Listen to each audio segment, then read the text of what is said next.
That's how the kids are doing school today.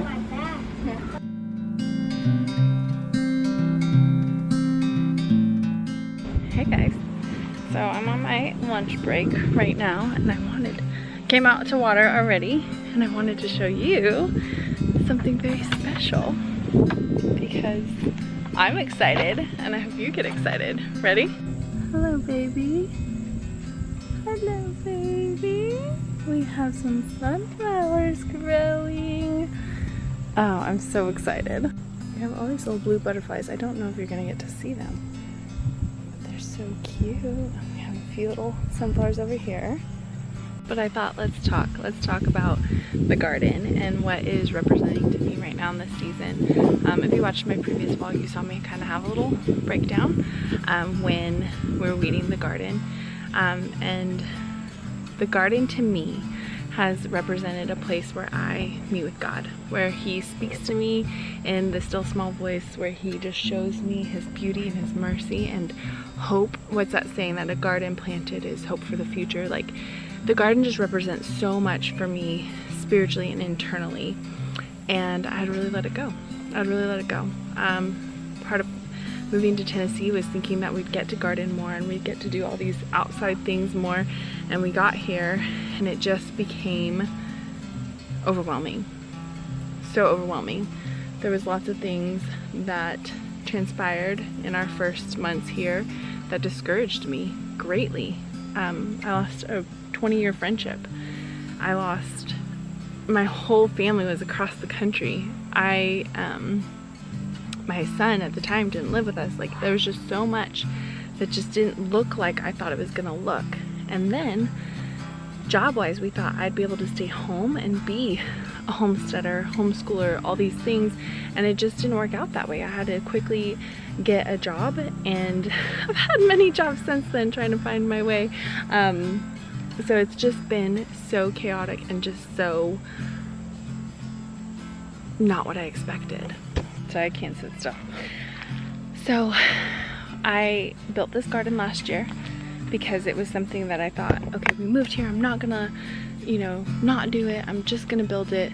And I planted some tomatoes and peppers and things, and Brad was the only one who came out and tended to the garden, because every time I came out, it just represented something to me that felt forced or fake or just didn't seem genuine, because I didn't have time for it. I was having to work. I didn't have desire for it because I just couldn't focus my attention on it.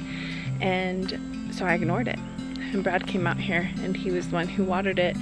And he didn't have exactly the same passion as I previously had for a garden. And it just went in disrepair. And after spring, summer, winter, all those things passed, it became very overgrown with weeds. Just neglected. Like, we literally just did not even think about it or look at it. And I came out one day, because here lately I've been feeling the Lord whisper to me again. I've been feeling a revival of hope in me again. And so I came out to my garden and I looked around and I saw a physical representation of what's been going on internally in me. And it was a moment of this far and no farther. I'm not gonna let this happen anymore. I'm not gonna let the enemy win anymore. I am going to take back my dreams. I'm gonna take back my hope. I'm gonna take back the passions, and I'm gonna draw closer to the Lord and trust Him again, even though I was disappointed. And so I started ripping out those weeds, started getting the flower beds ready. We're not gonna fully invest in all the soil and stuff for all the beds, but we made do with what we had from my green stock and we got these 2 beds ready, and we planted sunflowers, which sunflowers, one, help cleanse the ground. They get all the toxins and impurities out, but sunflowers also represent to me a relationship with Jesus, because they're always turning their head to the sun and following where the sun goes, and they're just such a beautiful, life-giving flower. So I thought, what better than a flower who's gonna, get my beds ready for spring, and also just be a happy, joyful reminder of where I'm at now. And I just want to encourage you, if you've been in a discouraged season, if you've been in a season where it's like, I thought I was following you and you've let me fall. We have to learn to fall and get back up.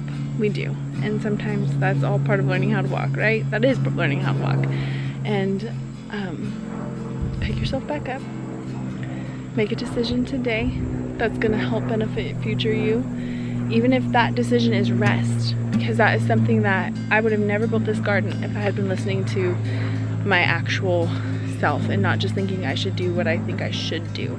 But if I had been listening, it was a season to rest from the outside, get finances and jobs and things in order, and all this would come. It would have saved me a little bit of heartache in seeing such an overgrown garden, but that's okay. We're learning, we're growing. We are going to make this a beautiful little reminder for the rest of this season, and we're going to prepare the ground for the next planting season. I'm not going to do a fall garden because same thing, I am starting a new job and I will be training for that for 12 to 16 weeks. I'm not going to have time, but I am going to prepare my heart and the ground for whatever God has for us. I hope you guys enjoyed this. I knew I needed to do a whole video about what the garden was to me in this moment, and we'll talk to you guys later. Bye.